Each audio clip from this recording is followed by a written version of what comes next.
What if you had the chance to learn the exact principles that made one man become the richest person in Babylon? Imagine sitting face to face with the wealthiest man in the greatest city of his time and asking him one simple question: how did you become so rich? Wouldn't you want to hear his answer? Most people believe building wealth requires a high income, perfect timing, or extraordinary luck.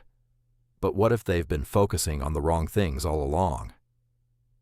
In The Richest Man in Babylon, George S. Clason tells the story of Arkad, a man who started with almost nothing and became the wealthiest person in Babylon, not through luck, but by following a few simple financial principles that anyone can apply. The remarkable part is that these principles have remained just as powerful for generations because human nature hasn't changed. In this summary, you'll discover the simple habits that separate people who stay broke from those who steadily build wealth. Before we begin, if you enjoy book summaries about wealth, success, and personal growth, make sure to subscribe and turn on notifications. Every week, you'll discover timeless ideas that can help you build a better life. Now, let's begin with the first lesson, the foundation of every fortune ever built. Pay yourself first. Imagine receiving your paycheck. Like most people, you immediately start paying your bills: rent, food, utilities, subscriptions, and by the end of the month, there's almost nothing left. Many people believe they'll start saving once they earn more money. But according to the richest man in Babylon, that's backwards. Arkad, the wealthiest man in the city, teaches a simple rule that changed his life. A part of everything you earn is yours to keep. Before paying anyone else, pay yourself first, even if it's only 10%. Treat saving as your first expense, not whatever happens to be left over. Why? Because if you don't make yourself a priority, you'll always find something else to spend your money on. The surprising truth is that most people don't have an income problem. They have a spending habit. As your income grows, your lifestyle often grows with it. You earn more, you spend more, and years pass without building real wealth. Arkad understood that wealth doesn't begin with earning. It begins with keeping. The second lesson explains what to do once you've started saving. Make your money work for you. Saving money is important, but money hidden under a mattress never grows. Arkad compares money to workers. Every dollar you save should eventually become another worker earning more money on your behalf. Then those new earnings should become workers too.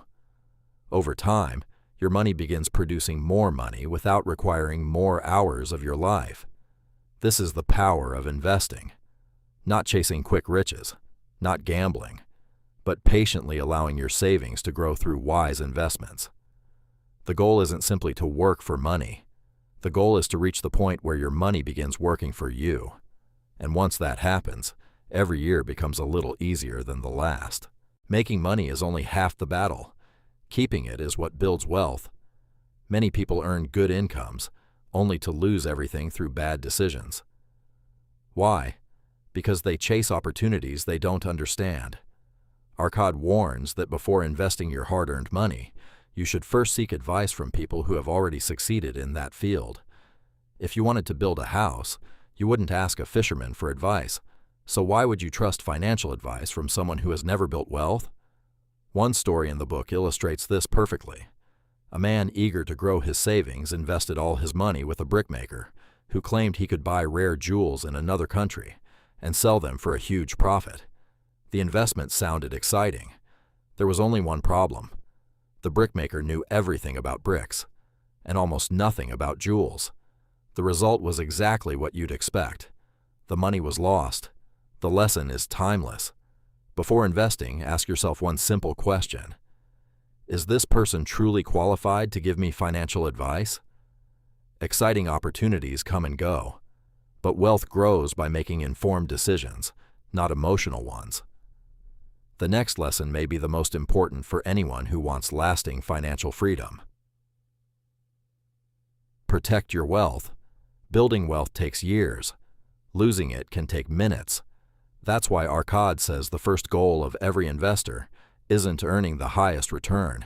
It's protecting the money they've already worked so hard to save. Greed often convinces people to take unnecessary risks. When someone promises extraordinary returns with little or no risk, be careful.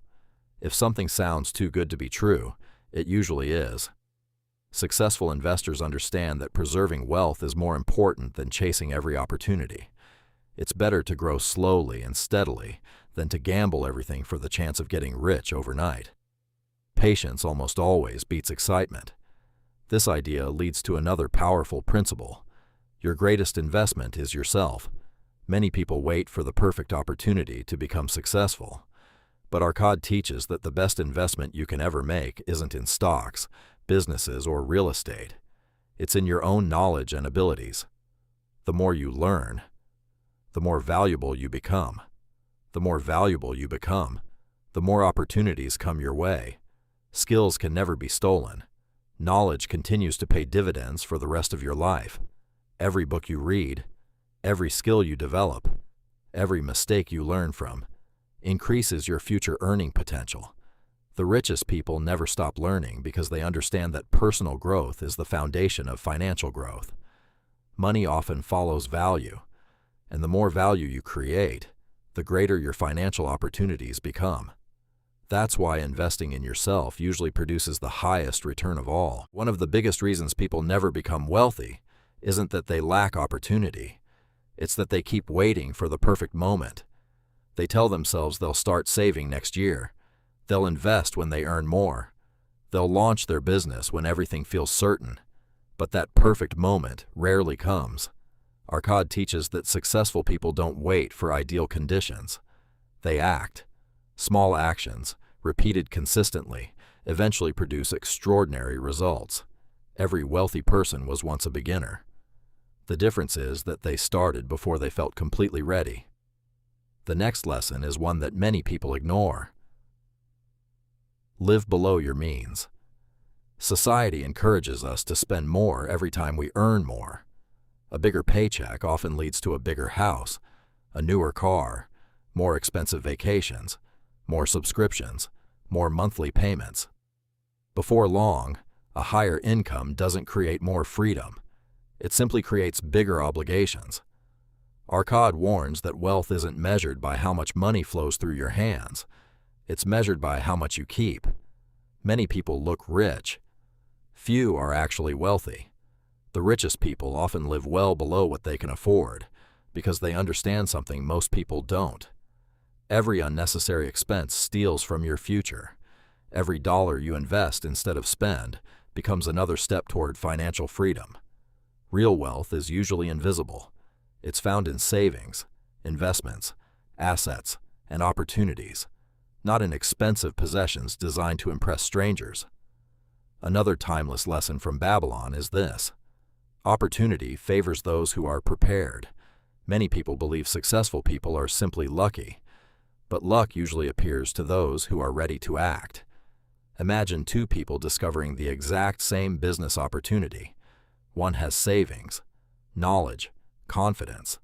The other has debt, no financial cushion, and no preparation. Who is more likely to succeed? Preparation creates what most people call luck. That's why Arcad constantly emphasizes discipline. Save consistently. Keep learning. Protect your wealth. Because when opportunity finally appears, and it always does, you'll be ready to seize it instead of watching someone else do it. In the end, wealth isn't created by one lucky break. It's created by years of preparation meeting the right opportunity. And that's exactly what these timeless principles are designed to help you achieve. At first, the lessons in The Richest Man in Babylon seem almost too simple. Pay yourself first. Spend less than you earn. Invest wisely. Protect your wealth. Keep learning. Simple principles. But simple doesn't mean easy. Most people already know they should save money. Most people know they shouldn't waste it. The challenge isn't knowledge, it's discipline. That's why these lessons have remained relevant for nearly a century. Because human nature hasn't changed. We still want instant results. We still chase quick riches.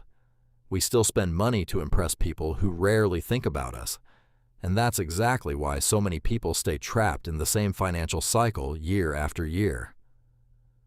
George S. Clason reminds us that wealth isn't created by luck. It's created by habits, small decisions, repeated consistently over time, saving a portion of every paycheck, making thoughtful investments, avoiding unnecessary debt, improving your skills, protecting what you've already built. None of these actions will make you rich overnight, but together, they can completely transform your financial future. Perhaps the greatest lesson from this book is that wealth isn't something you earn once. It's something you build every single day, every dollar you save, every wise decision you make, every unnecessary purchase you avoid, brings you one step closer to financial freedom. Because becoming wealthy isn't about finding one extraordinary opportunity. It's about consistently making ordinary decisions that lead to extraordinary results. So instead of asking yourself, how can I get rich quickly? Ask a better question. What financial habit can I improve today? That single question can change the direction of your life, because in the end, the richest people aren't always the ones who earn the most. They're the ones who develop the habits that allow wealth to grow year after year. If you enjoyed this summary, don't let these ideas remain just words. Choose one principle from this video and start applying it today. A year from now, you'll be grateful that you did. Thanks for watching, and I'll see you in the next book summary.